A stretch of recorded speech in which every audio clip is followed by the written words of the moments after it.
Hello मेरे प्यारे बच्चों, एक बार फिर स्वागत है आप सभी लोगों का आपके प्यारे से YouTube channel wifi success classes में। आज मैं आप लोगों के लिए लेके आया हूँ एक बहुत ही इम्पोर्टेंट टॉपिक पर। आपका चैप्टर है वैद्युत फ्लक्स तथा गॉस के प्रमेय, जो आपका सेकंड चैप्टर है वैद्युत फ्लक्स तथा गॉस के प्रमेय। कई बच्चों के कमेंट्स के आधार पर ये चैप्टर 2 आप लोगों के लिए लेके आया हूँ। स्टार्ट करते हैं चैप्टर 2 को। चैप्टर 2 को मतलब वैद्युत फ्लक्स। वैद्युत फ्लक्स पढ़ाने से पहले यहाँ हम छोटी छोटी बातों को देख लेते हैं कि इस चैप्टर 2 में छोटी छोटी परिभाषाएं क्या हैं। तो सबसे पहली परिभाषा यहाँ पर क्षेत्रफल सदिश की। क्षेत्रफल सदिश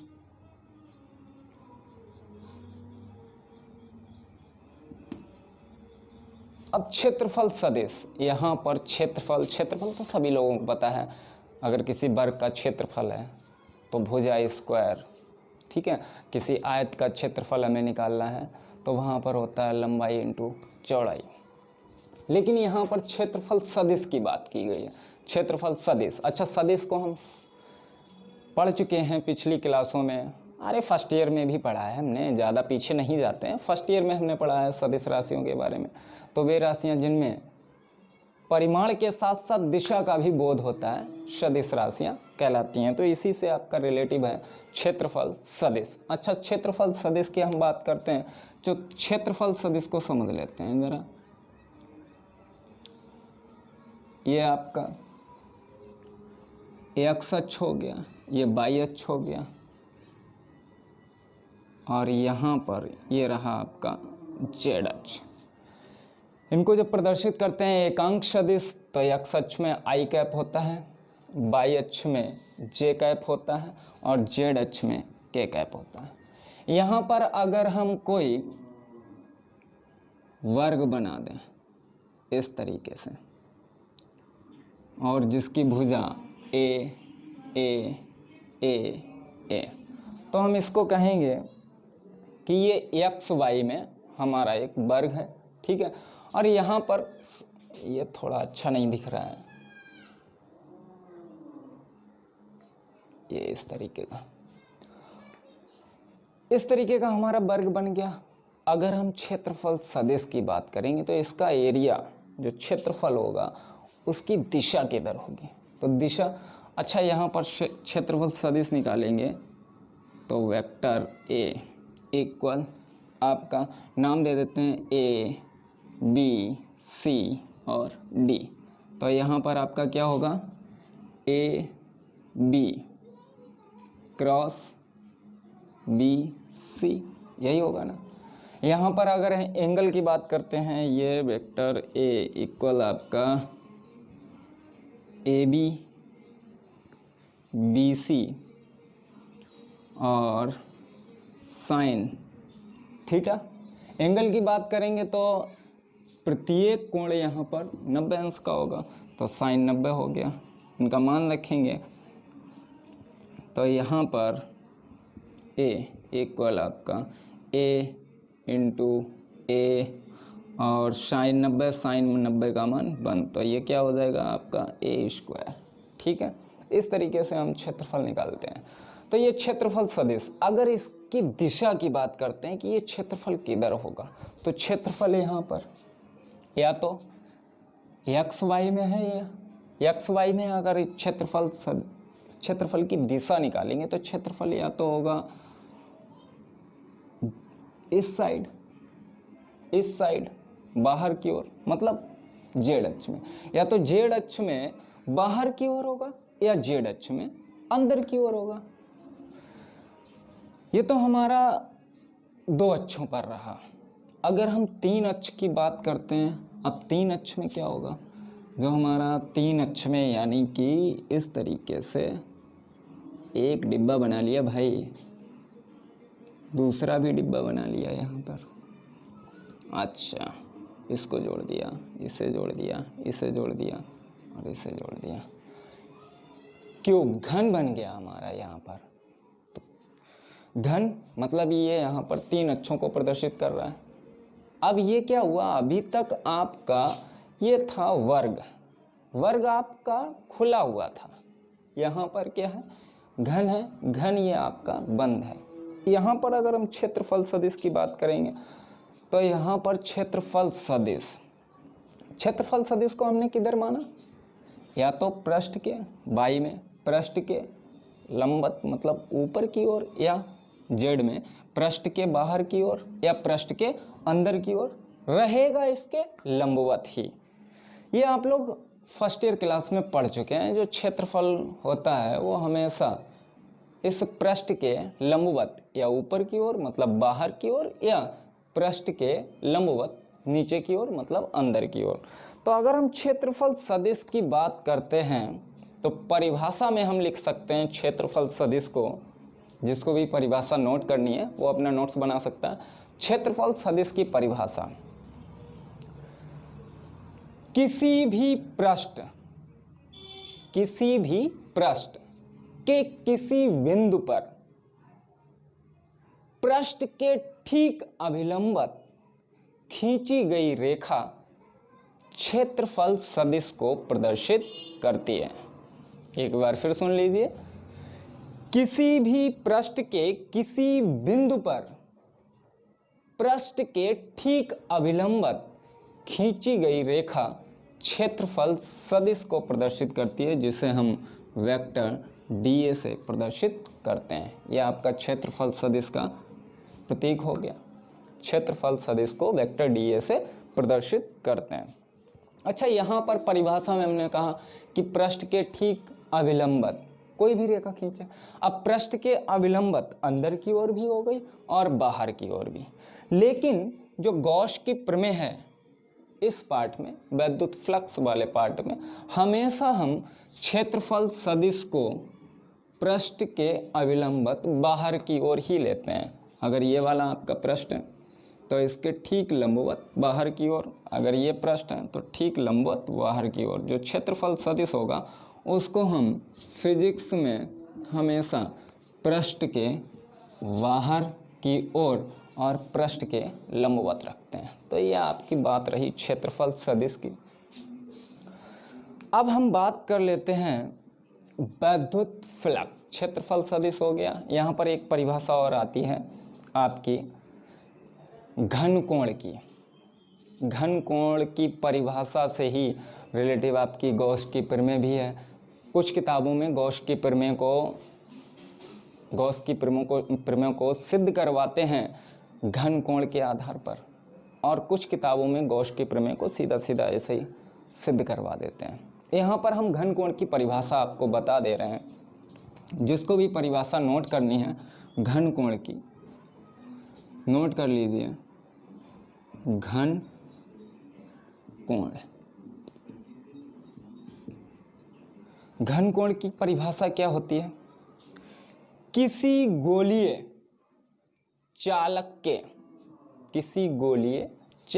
के अल्पांश पृष्ठीय क्षेत्रफल द्वारा उस गोले के केंद्र पर आंतरिक कोण को घन कोण कहते हैं। हम मान लेते हैं ये आपका गोलीय कोई चालक है जिसकी त्रिज्या है स्मॉल आर या कैपिटल आर मान लीजिए, जो इच्छा हो आपकी। त्रिज्या को हमने यहाँ पर लिया कैपिटल आर मान लिया, ये आपकी त्रिज्या हो गई। अब इसका कोई अल्पांश पृष्ठीय क्षेत्रफल है यहाँ पर, इसको हम छोटे से भाग को मान लेते हैं। ये आपका अल्पांश पृष्ठीय क्षेत्रफल है डीए, और जिसका क्षेत्रफल सदिश है यहाँ पर ऊपर की ओर, यह आपका क्षेत्रफल सदिश हो गया।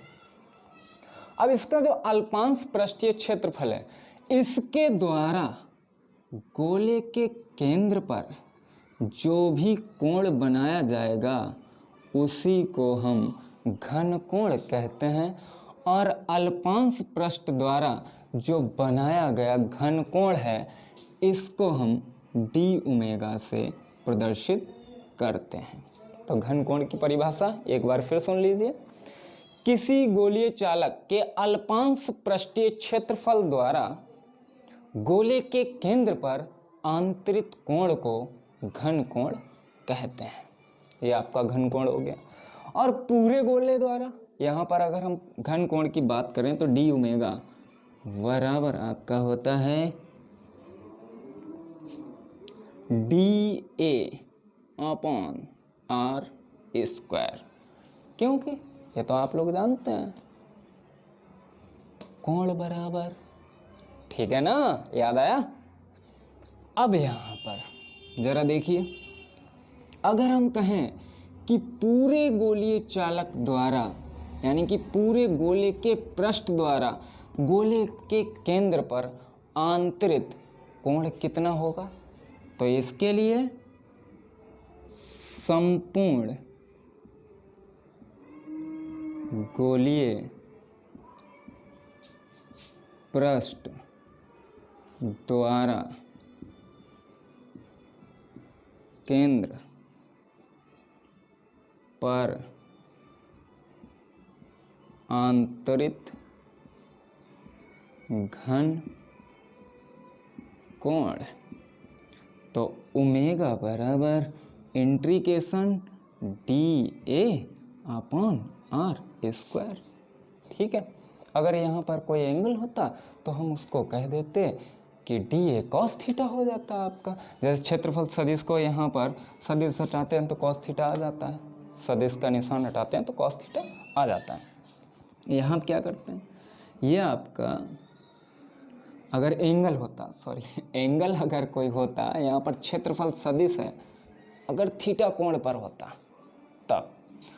अब यहाँ पर आपका परिवर्तित कौन हो रहा है, क्षेत्रफल परिवर्तित हो रहा है पूरे क्षेत्रफल के कारण।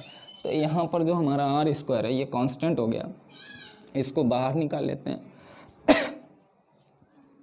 तो आपका 1/r स्क्वायर इंटीग्रेशन डी ए हो गया। अच्छा, किसी भी गोले का जो संपूर्ण पृष्ठीय क्षेत्रफल होता है वो कितना होता है, 4 पाई आर स्क्वायर। अब यहाँ पर त्रिज्या हमने यहाँ लिख दिया स्मॉल आर, तो इसको हम स्मॉल आर ही मान लेते हैं, स्मॉल आर। तो यहाँ पर 4 पाई आर स्क्वायर मान रख दीजिए। तो ये ओमेगा है ये, ठीक है, ओमेगा बराबर 1/r स्क्वायर। अगर जिन लोगों को दिखाई नहीं दे रहा है कोई बात नहीं, मैं इसको साफ करके ऊपर लिख देता हूँ। अच्छा, ओमेगा बराबर 1/r square into 4 pi are square. तो आर स्क्वायर से आर स्क्वायर चला गया, तो ओमेगा बराबर 4 पाई। अच्छा, अगर हम इसके मात्रक की बात करें तो बहुत ही प्यारा मात्रक होता है, स्टेरेडियन मात्रक होता है इसका, स्टेरेडियन। तो ये रही आपके घन कोण की बात। अच्छा, ये छोटी छोटी परिभाषाएं थीं। अब हम बात कर लेते हैं वैद्युत फ्लक्स। स्टार्ट करते हैं वैद्युत फ्लक्स। तो क्षेत्रफल सदिश और घन कोण की बात हो गई क्लियर, ठीक है। अब हम बात करते हैं क्षेत्रफल सदिश की। बढ़िया, बहुत बढ़िया चैप्टर है भाई, इसको मिस मत करना। अगर इसको मिस कर दिया तो बोर्ड के लिए बहुत सारी चीज़ें आप छोड़ जाएंगे यहीं से, ठीक है। तो जमे रहिए।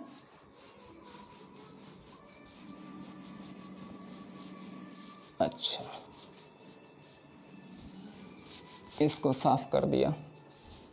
अब हम बात करते हैं वैद्युत फ्लक्स की। वैद्युत फ्लक्स, जिस प्रकार आपने चुंबकीय फ्लक्स की हाई स्कूल में परिभाषा पढ़ी है, तो वैद्युत फ्लक्स यहाँ पर पढ़ना है। वैद्युत फ्लक्स को हम लिखते कैसे हैं, वैद्युत फ्लक्स को फाई ई से प्रदर्शित करते हैं। अब यहाँ पर वैद्युत फ्लक्स, कई लोग कमेंट करते हैं कि आप टॉपिक का नाम तो डालते ही नहीं हैं, वैद्युत फ्लक्स। अच्छा, वैद्युत फ्लक्स के बारे में हम बता रहे हैं आपको। तो वैद्युत फ्लक्स वैद्युत फ्लक्स एक अदिश राशि है। अब हम इसकी बात करते हैं परिभाषा की। तो वैद्युत फ्लक्स की परिभाषा जिन लोगों को नोट करनी है वो नोट कर सकते हैं। वैद्युत फ्लक्स की परिभाषा, एक समान वैद्युत क्षेत्र में, एक समान वैद्युत क्षेत्र, हम मान लेते हैं अभी एक समान है, आगे जब हम पढ़ेंगे तो हमारा वैद्युत क्षेत्र जो होगा परिवर्तित भी होगा, लेकिन आगे चैप्टरों में, अभी नहीं परिवर्तित हो रहा है, अभी तो हम सिर्फ एक समान वैद्युत क्षेत्र ही मानेंगे। एक समान वैद्युत क्षेत्र में क्षेत्र के ठीक लंबवत किसी काल्पनिक पृष्ठ से गुजरने वाली वैद्युत बल रेखाओं की संख्या को उस पृष्ठ से गुजरने वाला वैद्युत फ्लक्स कहते हैं। जैसे कि यह हमारा एक समान वैद्युत क्षेत्र है, ये रही इसकी दिशा इधर की ओर है, एक समान वैद्युत क्षेत्र E, ठीक है। इस क्षेत्र में क्षेत्र के ठीक लंबवत, हमने क्षेत्र के ठीक लंबवत, ये हमने एक काल्पनिक पृष्ठ मान लिया। अब इस पृष्ठ से गुजरने वाली जो भी वैद्युत बल रेखाओं की संख्या होगी, अगर हम यहाँ पर क्षेत्रफल, इस पृष्ठ के क्षेत्रफल सदिश की बात करेंगे तो ठीक परपेंडिकुलर, मतलब क्षेत्र वैद्युत क्षेत्र की दिशा में ही होगा। जो क्षेत्रफल सदिश होगा इस पृष्ठ के ठीक परपेंडिकुलर बाहर की ओर, मतलब इस तरफ होगा, यानी कि वैद्युत क्षेत्र की दिशा में ही होगा। परिभाषा एक बार फिर सुन लीजिए। एक समान वैद्युत क्षेत्र में क्षेत्र के ठीक लंबवत किसी काल्पनिक पृष्ठ से गुजरने वाली वैद्युत बल रेखाओं की संख्या को अथवा फ्लक्स ग्रंथताओं की संख्या को उस पृष्ठ से गुजरने वाला वैद्युत फ्लक्स फाई ई कहते हैं। अगर हम मान लें कि पृष्ठ का क्षेत्रफल कैपिटल ए है, इस पृष्ठ का क्षेत्रफल कितना है? Capital A.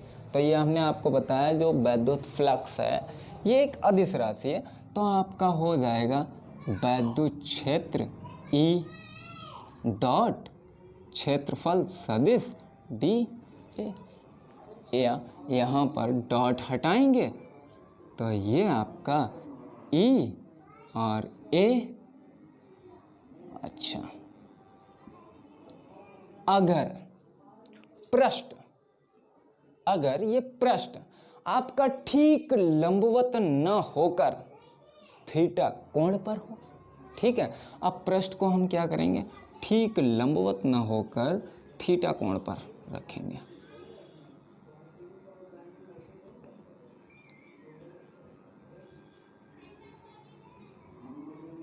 इस तरीके का हो तो यहाँ पर जो एंगल बनाया है कितना बना, अगर इधर से देखेंगे तो यहाँ पर क्षेत्र के साथ कितना कोण बनाया, थीटा, ठीक है। ये आपका थीटा कोण पर हो तब यहाँ पर हम लिखेंगे फाई ई बराबर आपका हो जाएगा ई ए और कॉस थीटा। अब इसके मात्रक की बात कर लेते हैं। तो मात्रक यहाँ से आपको पता लग रहा होगा कि ई का मात्रक क्या होता है, न्यूटन पर कूलम, और इसमें इनटू क्या है आपका, न्यूटन पर कूलम, और इनटू हो रहा है एरिया का मात्रक यानी कि मीटर स्क्वायर। तो आपका क्या हो जाएगा मात्रक, न्यूटन मीटर स्क्वायर पर कूलम। ये रहा मात्रक। अगर हम ई के मात्रक की बात करते हैं, दूसरा मात्रक क्या होता है, वोल्ट प्रति मीटर, तो आपका ई ए यानी कि इसका मात्रक हो जाएगा वोल्ट और पर मीटर, ई का मात्रक हो गया। अब यहाँ पर इनटू में आपका मीटर स्क्वायर, तो ये मीटर से स्क्वायर चला जाएगा, यानी कि फाई ई का जो मात्रक है वो हो जाएगा वोल्ट मीटर। तो इस तरीके से ये परिभाषा रही आपकी वैद्युत फ्लक्स की। वैद्युत फ्लक्स की परिभाषा, एक समान वैद्युत क्षेत्र में क्षेत्र के ठीक लंबवत किसी काल्पनिक पृष्ठ से गुजरने वाली वैद्युत बल रेखाओं की संख्या को उस पृष्ठ से गुजरने वाला वैद्युत फ्लक्स कहते हैं। इसे फाई ई से प्रदर्शित करते हैं, फाई ई बराबर ई ए, या अगर यहाँ पर क्षेत्रफल सदिश थीटा कोण पर हो, क्षेत्रफल सदिश कोण बना रहा हो क्षेत्र की दिशा से, तब आपका यहाँ पर हो जाएगा ई ए कॉस थीटा। अगर इसके मात्रक की बात करते हैं तो न्यूटन मीटर स्क्वायर पर कूलम या यहाँ पर वोल्ट मीटर, ये रहा इसका मात्रक। अच्छा, अब इसको साफ कर दें। चलो बढ़िया है। अब हम बात करते हैं इस चैप्टर के मेन टॉपिक की। मेन टॉपिक, अरे गॉस की प्रमेय भाई, जिसको तो हमें पढ़ना है अच्छे से, गॉस की प्रमेय। गॉस की प्रमेय बहुत ही इम्पोर्टेंट है। गॉस की प्रमेय, तो गॉस की प्रमेय की बात करते हैं। गॉस की प्रमेय क्या है, सुन लीजिए। गॉस इस प्रमेय के अनुसार या गॉस की प्रमेय के अनुसार, यहाँ पर हमने एक अभी आपको कुछ देर पहले आपको बताया था कि गॉस की प्रमेय जो है इसमें क्षेत्रफल सदिश को हमेशा लेते हैं पृष्ठ के बाहर की ओर। इस बात को आपको ध्यान रखना, ठीक है। अब गॉस की प्रमेय क्या है, इस प्रमेय के अनुसार, जिसको नोट करना है नोट कर सकते हैं। इस प्रमेय के अनुसार किसी बंद पृष्ठ से गुजरने वाला कुल वैद्युत फ्लक्स उस पृष्ठ से या उस पृष्ठ द्वारा घिरे कुल आवेश का 1/ε0 गुना होता है। दोबारा सुन लीजिए। इस प्रमेय के अनुसार किसी बंद पृष्ठ से गुजरने वाला कुल वैद्युत फ्लक्स उस पृष्ठ द्वारा घिरे कुल आवेश का 1/ε0 गुना होता है। अगर हम मान लें कोई आपका पृष्ठ है, वही डिब्बा, अरे डिब्बा नहीं भाई, ये तो घन है आपका, ठीक है, यानी कि कमरा है।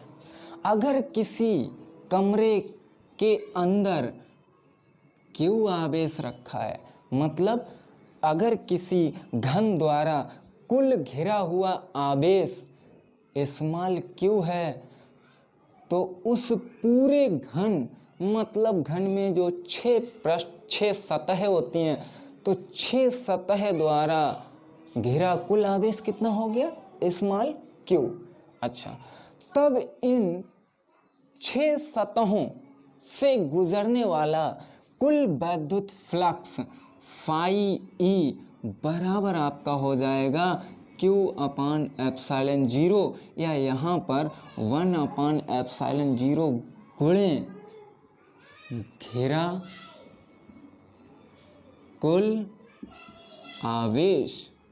अब यहाँ पर हमने कह दिया कि अगर घेरा हुआ कुल आवेश जिसको घेर रखा है इन 6 पृष्ठों ने, अगर कुल आवेश स्मॉल क्यू है, तब आपका फाई ई बराबर हो जाता है Q/ε0। ये रही आपकी गॉस की प्रमेय, ठीक है। एक बार फिर सुन लीजिए आप सभी लोग, अगर कंफ्यूज हो रहे हो, परिभाषा आप लोगों ने ना लिख पाई हो अगर कहीं पर, तो एक बार फिर सुन लीजिए। किसी बंद पृष्ठ, इस प्रमेय के अनुसार किसी बंद पृष्ठ से गुजरने वाला कुल वैद्युत फ्लक्स उस पृष्ठ द्वारा घिरे कुल आवेश का 1/ε0 गुना होता है। ये रही आपकी गॉस की प्रमेय, और यहाँ से मात्रक तो वही रहेगा, क्या, वोल्ट मीटर, वोल्ट मीटर अथवा न्यूटन मीटर स्क्वायर पर कूलम, ठीक है। अच्छा, अब यहाँ पर ये गॉस की प्रमेय जो हमने लिखवाई है इसको प्रूफ करते हैं कि ये गॉस की प्रमेय प्रूफ किस प्रकार की जाती है। यहाँ पर कई बार ये क्वेश्चन आ जाता है कि सिद्ध कीजिए गॉस की प्रमेय, सिद्ध कीजिए गॉस की प्रमेय। तो गॉस की प्रमेय को सिद्ध करना है। अच्छा, गॉस की प्रमेय आपकी कितनी है, फाई ई बराबर क्यू अपान एप्सिलॉन 0, ये हमें सिद्ध करना है। तो सिद्ध करने के लिए हम क्या करते हैं, एक कोई गोलीय चालक मान लेते हैं जिसकी त्रिज्या स्मॉल r है, केंद्र O है और इसके केंद्र पर प्लस Q आवेश रखा है या Q आवेश रखा है, पॉजिटिव चार्ज रखा है इसके केंद्र पर। अच्छा, इसका जो अल्पांश पृष्ठीय क्षेत्रफल है, यहाँ पर कोई बिंदु है P और इस जगह का जो अल्पांश पृष्ठीय क्षेत्रफल है उसको हम dA मान लेते हैं। तो ये अल्पांश पृष्ठीय क्षेत्रफल हो गया dA, जिसका क्षेत्रफल सदिश पृष्ठ के लंबवत बाहर की ओर होगा। ठीक है, पृष्ठ के अभिलंबत बाहर की ओर। अगर प्लस चार्ज के कारण यहाँ पर जो इसकी दूरी होगी वो स्मॉल r मतलब त्रिज्या के बराबर होगी, तो यहाँ पर अगर बिंदु P पर वैद्युत क्षेत्र देखेंगे तो वैद्युत क्षेत्र की जो दिशा होगी वो भी पृष्ठ के ठीक लंबवत, मतलब पृष्ठ के लंबवत होगी, लेकिन अगर हम और देखें तो बाहर की ओर ही होगी, मतलब E भी आपका बाहर की ओर हो गया। एक स्मॉल r त्रिज्या का गोलीय चालक है जिसके केंद्र O पर प्लस Q आवेश रखा है, जिसके पृष्ठ पर एक बिंदु P है जहां का अल्पांश पृष्ठीय क्षेत्रफल dA है। तब बिंदु P पर वैद्युत क्षेत्र की तीव्रता, तो अगर वैद्युत क्षेत्र की तीव्रता, तो पहला चैप्टर याद होगा, वैद्युत क्षेत्र की तीव्रता 1/4 पाई एप्सिलॉन 0 इंटू क्यू अपान दूरी r²। ये आपका हो गया समीकरण नंबर 1। अच्छा, यहाँ पर जो हमने अल्पांश पृष्ठ माना है, अल्पांश पृष्ठ, तो यहाँ पर लिखेंगे अल्पांश पृष्ठ से गुजरने वाला वैद्युत फ्लक्स। तो अल्पांश पृष्ठ से गुजरने वाला वैद्युत फ्लक्स, तो वो आपका डी फाई ई इक्वल कितना होगा, ई, और अल्पांश पृष्ठीय क्षेत्रफल कितना है, डॉट डी। ठीक है, वैद्युत क्षेत्र और क्षेत्रफल सदिश एक ही दिशा में है, तो इसलिए आपका d phi E equal E D A cos 0, यहाँ पर क्षेत्रफल सदिश ये, तो कॉस 0 ये हो गया आपका। अच्छा, अब हम निकालना चाहते हैं अतः संपूर्ण गोलीय पृष्ठ से गुजरने वाला कुल वैद्युत फ्लक्स। अब कुल वैद्युत फ्लक्स, तो फाई ई बराबर इंट्रीकेशन आपका क्या हो जाएगा, d phi E, d phi E का मान रख दीजिए, तब आपका क्या होगा, फाई ई बराबर इंट्रीकेशन आपका क्या हुआ, ई और डी ए हुआ। अच्छा, अब यहाँ पर समाकलन हमें करना है। समाकलन जब हम करते हैं तो हम ये देखते हैं कि हमारा परिवर्तित क्या हो रहा है, तो यहाँ पर समाकलन उसी का होता है जो परिवर्तित हो रहा है, उसी के सापेक्ष करते हैं। तो यहाँ पर परिवर्तित हो रहा है अल्पांश क्षेत्रफल, यहाँ पर अल्पांश क्षेत्रफल, अल्पांश क्षेत्रफल, अल्पांश क्षेत्रफल, यानी कि टोटल क्षेत्रफल से गुजरने वाला वैद्युत फ्लक्स। तो क्षेत्रफल, ठीक है। तो यहाँ पर हमें समाकलन करना है सिर्फ क्षेत्रफल का। क्षेत्रफल का समाकलन करेंगे तो हमारा ई जो है वैद्युत क्षेत्र की तीव्रता, ये हमारा कांस्टेंट है, तो इसको बाहर ले लेते हैं। तो फाई ई बराबर ई इंटीग्रेशन आपका क्या हो जाएगा, डी ए। अच्छा, चूँकि इंटीग्रेशन डी ए बराबर आपका 4 पाई आर स्क्वायर, तब आपका फाई ई बराबर E into 4 pi are square. E की वैल्यू रख देते हैं, तो फाई ई बराबर ई का मान क्या है, यहाँ से देखिए ई का मान समीकरण 1 से, तो 1/4 pi epsilon 0 into q upon r square गुणे 4 पाई और आर स्क्वायर। इस प्रकार हुआ ना। अच्छा, यहाँ से हमें दिख रहा है कि 4 पाई आपका चला गया और ये आर स्क्वायर ले गया, यानी कि जो बचा है तो वो बचा है क्यू अपान एप्सिलॉन 0। यही तो हमें प्रूफ करना था, यही तो गॉस की प्रमेय है। तो गॉस की प्रमेय के लिए यहाँ पर एक मोस्ट इम्पॉर्टेंट बात है कि गॉस की प्रमेय तभी लगेगी, गॉस की प्रमेय को हम तभी लगा सकते हैं जब हमारा आवेश घिरा होना चाहिए। अगर आपका आवेश घिरा नहीं है, मतलब कोई ऐसा पृष्ठ है जो खुला हुआ है, जैसे घन है, कमरा है, अगर ये खुला हुआ है, कमरा खुला हुआ हो ही नहीं सकता है, लेकिन हो सकता है कैसे, ऊपर से छत ना हो तो क्या होगा, आपका कुछ पृष्ठों से छत हट गई तो 5 पृष्ठों से तो घिरा हुआ, लेकिन एक पृष्ठ आपका खुला हुआ है। तो इसलिए गॉस की प्रमेय हम तभी लगाएंगे जब आवेश हमारा टोटल आवेश, मतलब जो भी आवेश होना चाहिए, ठीक है, वो पूर्णतः घिरा हुआ होना चाहिए। अगर आवेश हमारा घिरा हुआ नहीं है तो गॉस की प्रमेय नहीं लगेगी।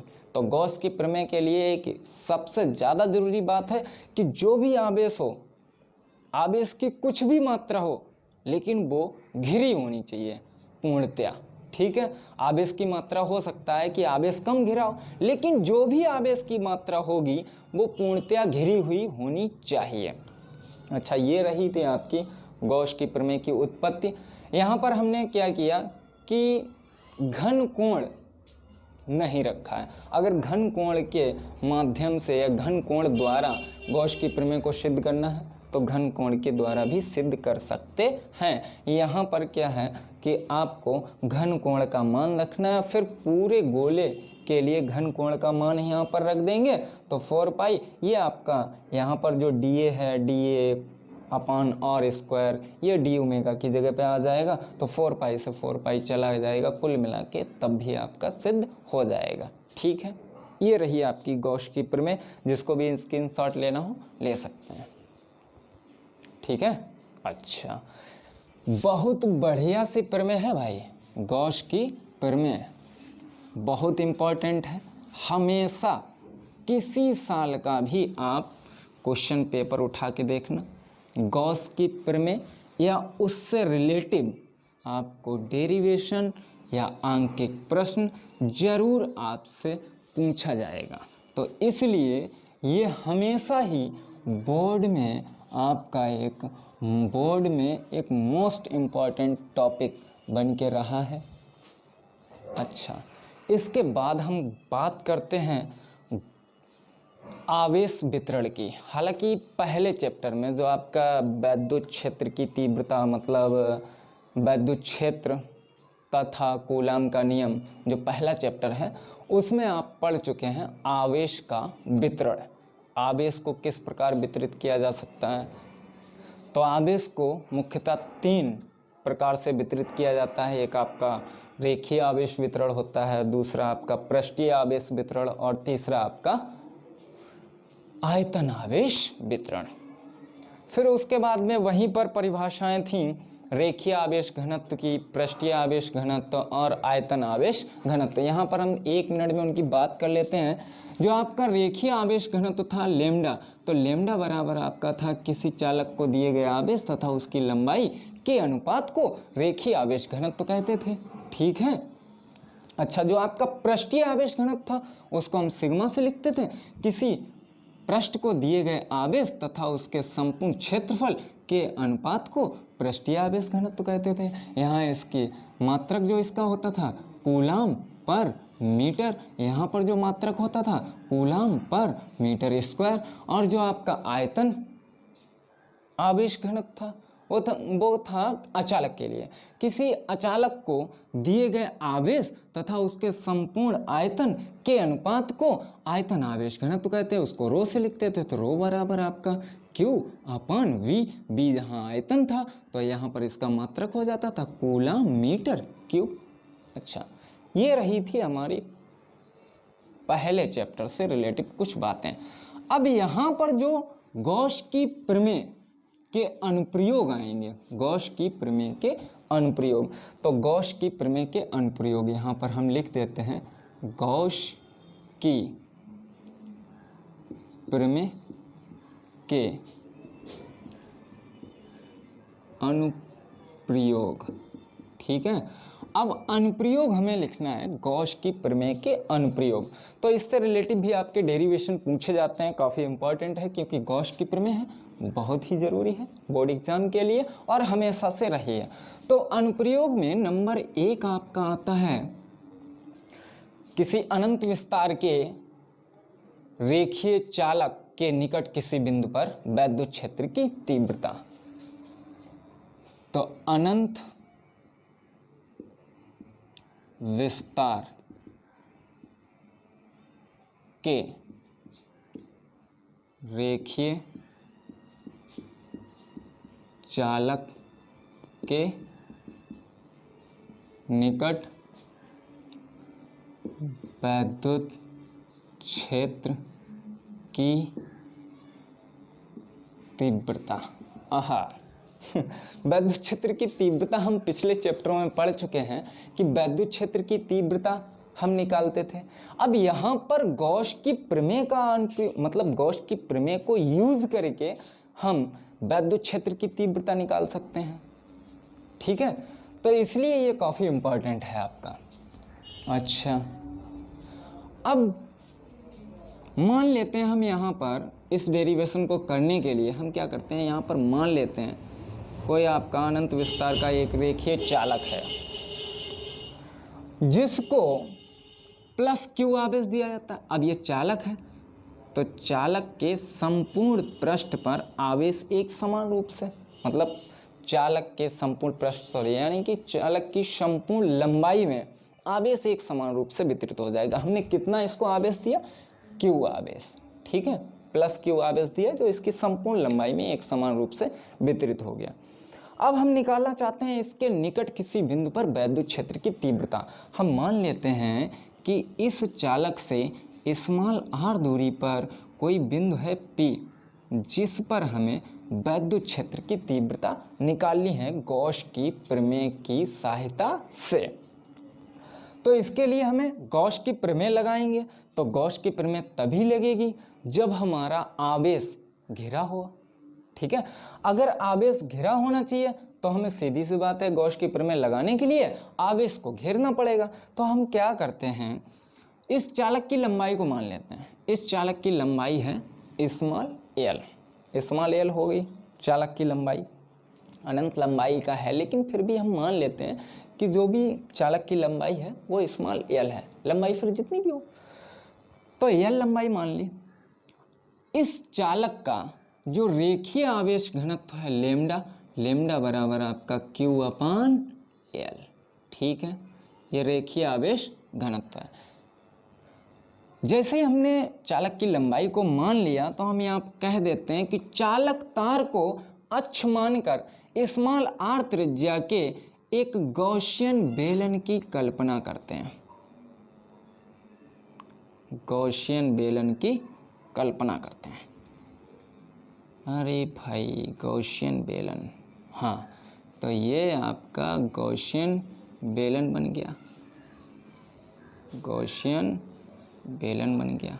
ठीक है, अब गॉसियन बेलन की कल्पना कर ली जिसकी त्रिज्या है स्मॉल r त्रिज्या हो गई। स्मॉल r त्रिज्या अब आपका जो बिंदु P है वो बेलन के वक्र पृष्ठ पर स्थित है।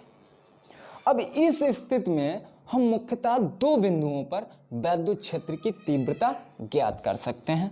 नंबर 1 तो आपका हो गया समतल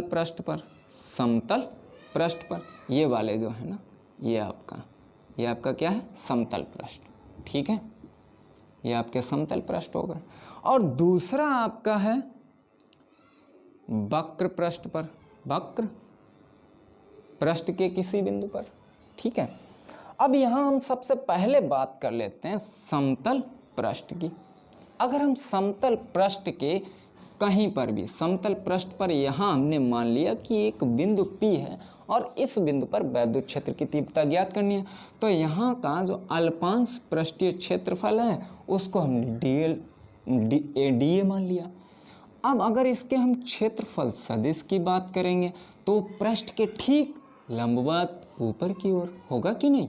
अच्छा, अब यहाँ पर जो चालक तार को आवेश दिया गया है ये प्लस आवेश है, तो इसके कारण जो वैद्युत क्षेत्र होगा वो इधर होगा, बाहर की ओर होगा कि नहीं। अच्छा, इस स्थिति में इनके बीच में जो कोण बनेगा वो 90 डिग्री का बनेगा। तो अच्छा, इस अल्पांश पृष्ठ से गुजरने वाले वैद्युत फ्लक्स की बात करेंगे तो वैद्युत फ्लक्स क्या हो जाएगा आपका E और DA और cos 90, और cos 90 का मान 0 होता है। तो कहने का मतलब ये है कि फाई E जो आपका है वो 0 निकलेगा। क्यों 0 निकलेगा, उसका मतलब यही पॉइंट नहीं, कहीं भी पॉइंट, क्योंकि ये जो चालक तार है आपका अनंत विस्तार का है। तो समतल पृष्ठ पर कोई भी बिंदु, मतलब समतल पृष्ठ के किसी भी बिंदु पर चालक तार अनंत विस्तार का है, इसलिए समतल पृष्ठ के प्रत्येक बिंदु पर जो वैद्युत फ्लक्स होगा किसी मतलब बिंदु अल्पांश पृष्ठीय क्षेत्रफल से गुजरने वाला जो वैद्युत फ्लक्स होगा वो शून्य आएगा, यानी कि समतल पृष्ठ के प्रत्येक बिंदु पर वैद्युत क्षेत्र की तीव्रता का मान शून्य होगा। तो ये तो यहाँ पर छूट जाता है। अच्छा, यहाँ पर अगर हम निकालना चाहते हैं कि संपूर्ण पृष्ठीय समतल पृष्ठीय क्षेत्रफल से गुजरने वाला वैद्युत फ्लक्स, तो वो आपका क्या होगा 0, ठीक है। अब यहाँ पर बात आई कि वक्र पृष्ठ, तो हम यहाँ पर मान लेते हैं कि वक्र पृष्ठ जहाँ पर बिंदु P स्थित है इसका जो अल्पांश पृष्ठीय क्षेत्रफल है DA, तो क्षेत्रफल सदिश पृष्ठ के ठीक लंबवत बाहर की ओर हो गया, प्लस आवेश है तो वैद्युत क्षेत्र भी आपका इधर होगा कि नहीं। अच्छा, दोनों एक ही दिशा में है तो इनके बीच जो एंगल रहेगा वो 0 डिग्री का रहेगा। तो यहाँ पर अब हम लिखेंगे वक्र पृष्ठ के लिए, वक्र पृष्ठ के अल्पांश पृष्ठीय क्षेत्रफल से गुजरने वाला वैद्युत फ्लक्स, तो वो आपका होगा डी फाई ई बराबर EDA cos 0, क्योंकि एक ही दिशा में है तो ये डी फाई ई बराबर आपका हो जाएगा EDA। अगर किसी को दिखाई नहीं दे रहा है तो यहाँ तक दिख रहा है तो आप देख, यहाँ से मैं हटा देता हूँ, अगर बाई चांस दिखाई नहीं दे रहा है, काफ़ी नीचे हो गया, तो आपका डी फाई ई इक्वल आपका निकलेगा EDA, ठीक है। अब हम निकालना चाहते हैं संपूर्ण गॉसियन बेलनाकार पृष्ठ से गुजरने वाला कुल वैद्युत फ्लक्स। यहां पर लिखेंगे अतः संपूर्ण गॉसियन बेलनाकार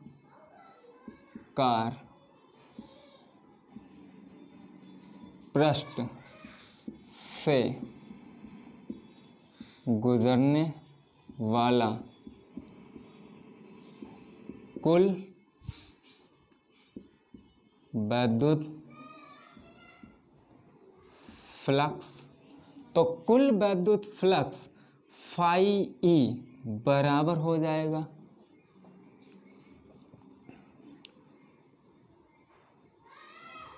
समतल पृष्ठ से गुजरने वाला वैद्युत फ्लक्स प्लस वक्र पृष्ठ से गुजरने वाला वैद्युत फ्लक्स। तो यहाँ पे लिखेंगे समतल पृष्ठ से गुजरने वाला वैद्युत फ्लक्स, अच्छा छोटा इसे लिख देता हूँ, से वैद्युत फ्लक्स, वैद्युत फ्लक्स, ठीक है, प्लस वक्र पृष्ठ से वैद्युत फ्लक्स। ठीक है, समझ लेना कि समतल पृष्ठ से गुजरने वाला वैद्युत फ्लक्स और वक्र पृष्ठ से गुजरने वाला वैद्युत फ्लक्स। तो फाई ई बराबर, अच्छा समतल पृष्ठ से गुजरने वाला कुल वैद्युत फ्लक्स इंट्रीकेशन यहाँ पे लग जाएगा, मतलब समतल पृष्ठ से हमने अल्पांश के लिए निकाल लिया था, तो अल्पांश के लिए टोटल के लिए निकालेंगे तो इंट्रीकेशन लग जाएगा। उसी प्रकार वक्र पृष्ठ से गुजरने वाला कुल वैद्युत फ्लक्स, तो यहाँ भी इंट्रीकेशन लग जाएगा। तो आपका इंट्रीकेशन डी फाई ई, और यहाँ पर आपको लिख देना है समतल, ठीक है, प्लस इंट्रीकेशन और यहाँ पर हो जाएगा डी फाई ई और यहाँ पर वक्र पृष्ठ, ठीक है, इसी को हमने यहाँ पर लिख दिया। अच्छा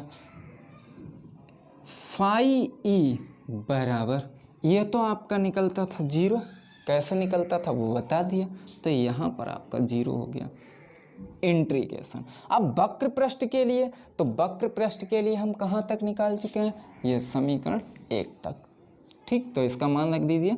तो यहाँ पर हो जाएगा डी फाई ई का मान आपका क्या हो जाएगा, ई और डी ए, इतना हो गया। ई को बाहर निकालेंगे तो फाई ई बराबर, ई बाहर हो गया आपका, इंट्रीकेशन डी ए आपका हो गया। अच्छा यहाँ से इंट्रीकेशन डी ए का मतलब है कि बेलन का संपूर्ण वक्र पृष्ठ। अब बेलन का जो वक्र पृष्ठ होगा वो होता है, याद करिए हाई स्कूल में आपने पढ़ा है, अरे भाई हाई स्कूल में पढ़ा है, बेलन का वक्र पृष्ठ 2 पाई आर और एल का मतलब एच होता था वहाँ पर, तो यहाँ पर एल, ठीक है, अच्छा रख दीजिए। तो फाई ई बराबर आपका ई गुणे 2 पाई आर एल, इतना हो गया। अच्छा बहुत ठीक है, अच्छा डेरिवेशन है आपका। गॉस की प्रमेय को याद करते हैं, गॉस की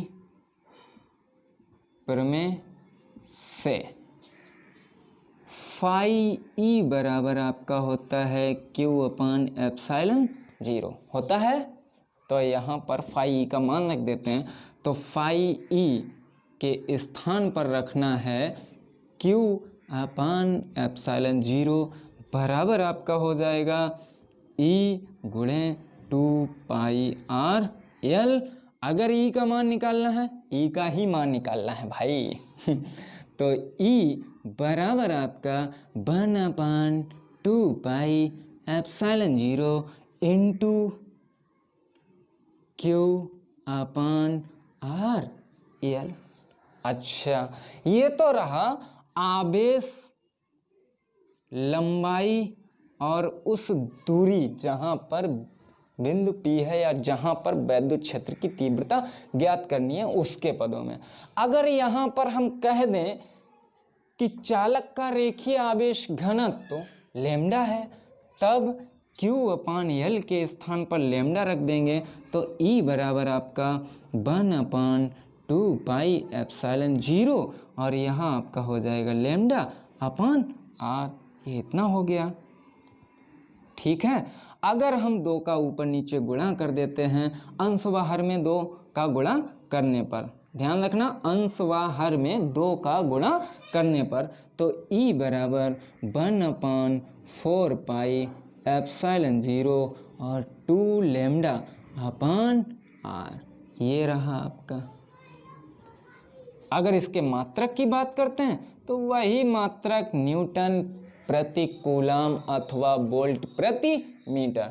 तो ये रहा आपका बहुत ही बढ़िया डेरिवेशन जो अक्सर आपका ज़्यादातर बोर्ड एग्जाम में आता रहता है। किसी अनंत विस्तार के रेखीय चालक के निकट वैद्युत क्षेत्र की तीव्रता, अगर यहाँ पर वैद्युत क्षेत्र की तीव्रता आवेश के पदों में निकालनी है तो यहाँ से आपकी ये रही न्यूटन पर कूलम, और अगर आपको लेमडा के पदों में वैद्युत क्षेत्र की तीव्रता निकालनी है तो आपका E बराबर 1/4 pi epsilon 0 2L 2 lambda upon r। ठीक है, अच्छा, जिसको भी स्क्रीनशॉट लेना है स्क्रीनशॉट ले सकते हैं। अच्छा, साफ कर दूं इसको। अब इसके बाद में गॉस की प्रमेय का अनुप्रयोग नंबर 2 आता है। ठीक है, अनुप्रयोग नंबर 2। अनुप्रयोग तो इसके कई हैं, ठीक, लेकिन जो अनुप्रयोग नंबर 2 यहाँ पर हमने क्या किया था कि अनंत विस्तार का रेखीय चालक लिया था जिसका रेखीय आवेश घनत्व तो लैम्डा था। अब हम यहाँ पर अनुप्रयोग नंबर 2 में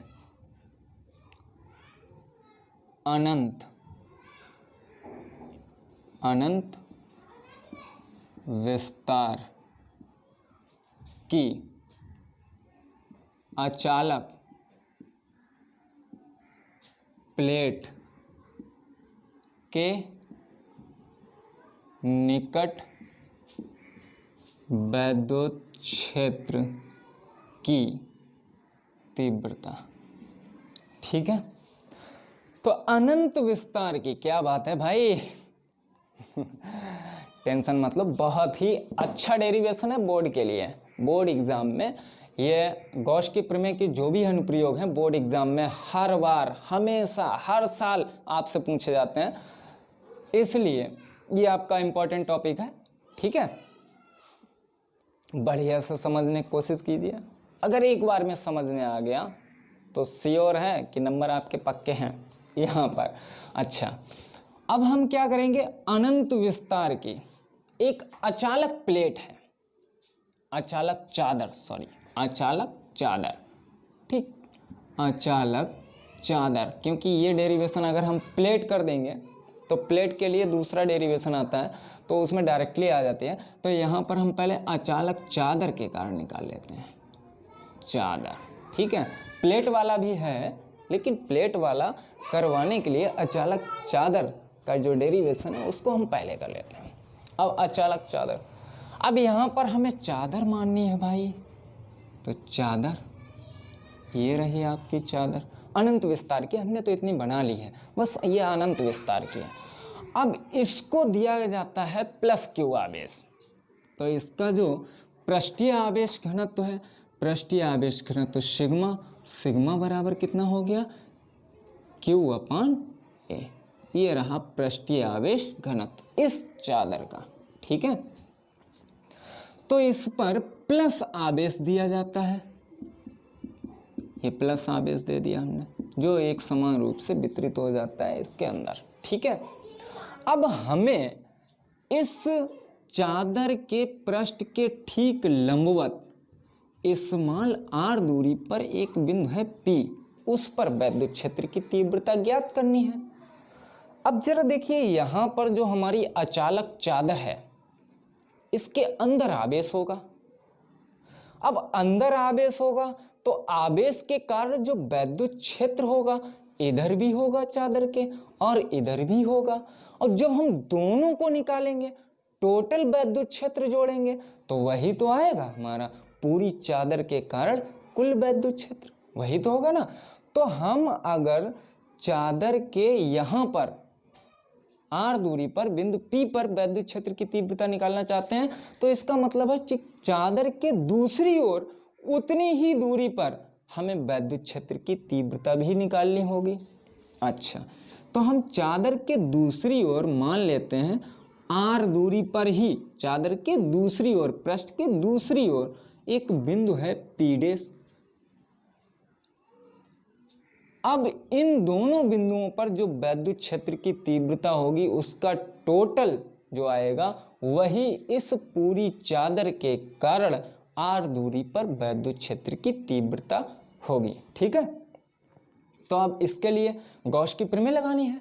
तो गॉस की प्रमेय हमने आपको पहले भी बता दिया है कि गॉस की प्रमेय तभी लगेगी जब हमें आवेश को घेरना है। तो आवेश को घेरना है तो हम क्या करते हैं, r ये हो गई, r इधर की हो गई, टोटल कितनी हो गई 2r। तो हम क्या करते हैं, इन बिंदुओं को, बिंदु P और P' को मिलाने वाली रेखा को अक्ष मानकर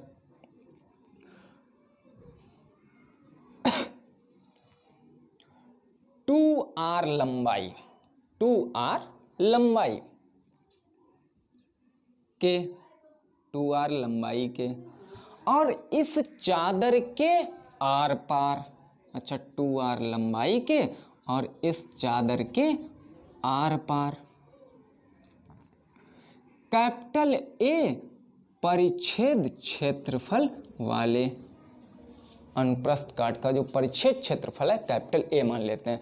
मतलब बिंदु P व P' को मिलाने वाली रेखा को अक्ष मानकर चादर के आर पार 2r लंबाई के कैपिटल A परिच्छेद क्षेत्रफल वाले एक गॉसियन बेलन की कल्पना करते हैं जिनके समतल पृष्ठों पर बिंदु P व P' स्थित है।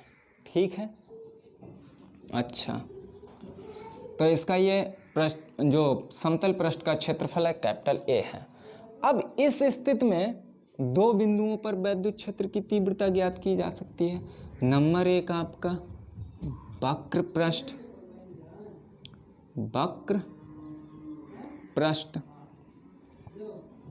अच्छा वक्र पृष्ठ पर, और नंबर 2 आपका रहेगा वही समतल पृष्ठ पर। अच्छा, अगर हम बात करते हैं सबसे पहले वक्र पृष्ठ, तो यहाँ पर मान लेते हैं कि वक्र पृष्ठ पर कोई बिंदु P है जहाँ पर अल्पांश पृष्ठीय क्षेत्रफल है dA।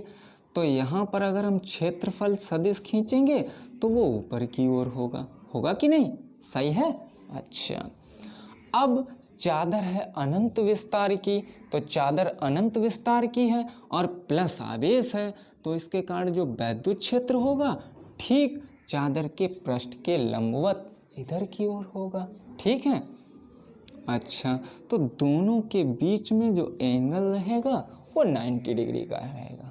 तो इसका मतलब है कि जब चादर अनंत विस्तार की है तो बेलन के वक्र पृष्ठ के प्रत्येक बिंदु पर जो वैद्युत क्षेत्र की तीव्रता है वो तो शून्य ही आएगी, क्योंकि गुजरने वाला वैद्युत फ्लक्स शून्य होगा। ठीक है, अब हमारे बचे हैं समतल पृष्ठ।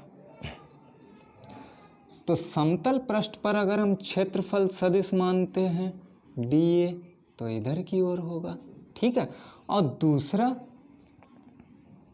तो वो भी आपका इधर की ओर ही होगा, और वैद्युत क्षेत्र की तीव्रता वो भी आपकी इधर ही होगी, प्लस आवेश है, टोटली निकालेंगे तो उधर ही आएगी। ठीक है, प्लस आवेश है, सिर्फ हम इसी तरफ निकाल रहे हैं, तो दोनों पृष्ठों के कारण इधर भी प्लस आवेश काम करेगा, इधर भी प्लस आवेश काम करेगा, तो प्लस आवेश के कारण वैद्युत क्षेत्र की तीव्रता दोनों के कारण एक ही दिशा में होगी। ठीक है, अच्छा, ये हो गया क्षेत्रफल सदिश। अब यहाँ पर वैद्युत क्षेत्र भी आपका इधर ही होगा। ठीक, तो यहाँ पर हम निकालेंगे संपूर्ण, अच्छा संपूर्ण से पहले हम अल्पांश पृष्ठ के लिए निकाल लेते हैं। वैसे तो मैं संपूर्ण पृष्ठ के लिए लगा दूंगा, लेकिन समझ लीजिए। अच्छा, बिंदु पी के अल्पांश पृष्ठ से गुजरने वाला विद्युत फ्लक्स, तो वो आपका होगा डी फाई ई वन, इसको मान लेते हैं डी फाई ई वन, ठीक है, बराबर आपका ई और डी ए कॉस, जब ई और डी ए एक ही दिशा में तो कॉस 0 होगा, तो यहीं पर इसको छोड़ देते हैं, ठीक है। या अब यहाँ पर लिखेंगे अतः संपूर्ण, अगर हम इसको मान लें कि ये आपका जो समतल पृष्ठ है ये है आपका बी, और इधर का समतल पृष्ठ है, नहीं बी मत मानिए, गड़बड़ हो जाएगा, इसको हम मान लेते हैं सी और इसको मान लेते हैं डी। अगर ये डी है तो संपूर्ण समतल पृष्ठ डी से गुजरने वाला विद्युत फ्लक्स क्या हो जाएगा आपका फाई ई बराबर इंट्रीकेशन डी फाई ई वन या इंट्रीकेशन ई डी ए। अच्छा, इसको डाल देते हैं समीकरण नंबर 1, यही आएगा। अब हम निकालते हैं बिंदु मतलब समतल पृष्ठ C से गुजरने वाला कुल वैद्युत फ्लक्स, तो इसी प्रकार हम लिख देंगे, इसी प्रकार समतल पृष्ठ C से गुजरने वाला वैद्युत फ्लक्स, बढ़िया सा लिखना भाई, गुजरने वाला वैद्युत फ्लक्स, तो वो हो जाएगा फाई ई, अगर हम इसको फाई ई वन मान लें, इसको फाई ई टू मान लें, तो फाई ई टू बराबर क्या होगा, इंट्रीकेशन, वो भी इतना ही होगा, वैद्युत क्षेत्र तो बराबर ही होगा ना, ई वैद्युत क्षेत्र का मान तो दोनों तरफ बराबर ही होगा, तो वैद्युत क्षेत्र इंट्रीकेशन ई और डी ए, ठीक है, इसको डाल दिया समीकरण नंबर 2। अब हम लिखेंगे संपूर्ण गॉसियन बेलन के समतल पृष्ठ से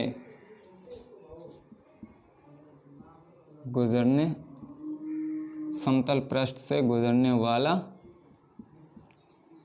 कुल वैद्युत फ्लक्स, तो वो फाई ई बराबर पहले समतल पृष्ठ से यानी कि phi E one plus phi E two, ठीक है। अच्छा, तो फाई ई बराबर यहाँ से इंट्रीकेशन ई, आपका फाई का मान ई वन का मान रखिए ई और D A plus integration E D A. अच्छा, दोनों बराबर हैं तो जुड़ जाएंगे, तो फाई ई बराबर आपका 2 इंट्रीकेशन ई डी ए, इतना हो जाएगा। यहाँ से फाई ई बराबर आपका 2 ई बाहर निकाल लीजिए, इंट्रीकेशन डी ए। अच्छा, चूंकि इंट्रीकेशन डी ए जो चादर का पृष्ठीय क्षेत्रफल है वो हमें रखना है। अरे नहीं भाई, समतल पृष्ठ का क्षेत्रफल रखना है। तो समतल पृष्ठ का ये जो बेलन है, बेलन का समतल पृष्ठ का जो क्षेत्रफल है वो कितना है, ए, तो यहाँ 2 ई और ए हो जाएगा, लिख देना। अरे भाई लिख तो दिया था ए, तो यहाँ पर आपका क्या हो जाएगा, फाई ई बराबर 2 ई और ए, गॉस की प्रमेय से, चूंकि फाई ई बराबर आपका होता है क्यू अपन एप्सिलॉन 0, तो यहाँ आपका क्या हो जाएगा, क्यू अपन एप्सिलॉन 0 बराबर 2EA, यानी कि E बराबर आपका निकलेगा क्यू अपन 2 एप्सिलॉन 0A। ठीक है, आवेश के पदों में। अगर यहाँ पर हम ये रख देते हैं पृष्ठीय आवेश घनत्व तो सिग्मा, तब आपका क्या हो जाएगा, अगर उधर दिखाई ना दे रहा हो तो यहाँ देख लीजिए, अगर हम सिग्मा का मान रख देते हैं, मतलब सिग्मा क्यू अपान ए के स्थान पर सिग्मा रख देते हैं न्यूटन पर कूलम, तो यहाँ पर आपका E बराबर हो जाएगा सिग्मा अपान 2 एप्सिलॉन 0 और न्यूटन पर कूलम। ठीक है, तो ये रहा आपका एक दूसरा मोस्ट इम्पॉर्टेंट टॉपिक गॉस की प्रमेय के अनुप्रयोग का नंबर 2 अनुप्रयोग है अनंत विस्तार की अचालक चादर के निकट वैद्युत क्षेत्र की तीव्रता। तो इसको निकालने के लिए हम क्या करना है कि वक्र पृष्ठ पर वैद्युत क्षेत्र की तीव्रता देखेंगे तो वक्र पृष्ठ पर वैद्युत क्षेत्र की तीव्रता शून्य ही रहती है, इसलिए मैंने वहां पर आपको शून्य बताकर और यहाँ पर फिर लिखी नहीं है, जो यहाँ पर टोटल मान रखा है तो वक्र पृष्ठ का मैंने नहीं लिखा है, सिर्फ समतल पृष्ठ का लिखा है। ठीक है, तो हमने समतल पृष्ठों, अब दोनों पृष्ठों से गुजरने वाला कुल वैद्युत फ्लक्स निकाल लिया। ठीक है, और उसमें परिच्छेद क्षेत्रफल का मान रख दिया, तो आपका आ गया E बराबर क्यू अपान 2 एप्सिलॉन 0A। अगर यहाँ पर पृष्ठीय आवेश घनत्व तो सिग्मा हो तो सिग्मा बराबर क्यू अपान ए, तो क्यू अपान ए के स्थान पे हमने सिग्मा रख दिया। तो इस प्रकार हम यहाँ पर इस बात के लिए श्योर हो गए, ये हमें यहाँ पर पता चल गया कि कोई भी अचालक चादर हमने इसलिए ली थी जो पृष्ठ, जो मतलब आवेश है उसके अंदर एक समान रूप से, तो आवेश के कारण जो वैद्युत क्षेत्र होगा दोनों ओर होगा। ठीक है, अब प्लस आवेश है तो वैद्युत क्षेत्र की दिशा तो एक ही तरफ रहेगी ना। अब यहाँ पर जब हमने आवेश किसी एक पृष्ठ पर हो, ठीक है, कहने का मतलब हमें यहाँ से ये श्योर हो गया है कि आवेश अगर आपका एक पृष्ठ पर है, यहाँ पर पृष्ठ के दोनों ओर आवेश के कारण क्षेत्र होगा। ठीक है, क्योंकि जो पृष्ठ के अंदर आवेश रहेगा तो वैद्युत क्षेत्र हम एक तरफ दिखा नहीं सकते दोनों का, तो इसलिए हमने उसको दूसरी ओर भी वहां पर दिखाया। तो हम यहाँ पर श्योर इस बात के हुए कि अगर कोई भी चादर है, अब चादर की जगह पे अगर प्लेट होती, प्लेट में मुख्यतः 2 पृष्ठ होते हैं, तो 2 पृष्ठों के कारण वैद्युत क्षेत्र पहले पृष्ठ पर भी होगा और दूसरे पृष्ठ पर भी होगा। तो अगर एक जगह कहीं पर आवेश है, मतलब एक पृष्ठ पर आवेश है, तो उसके कारण जो वैद्युत क्षेत्र की तीव्रता होती है वो E बराबर सिग्मा अपान 2 एप्सिलॉन 0 आती है।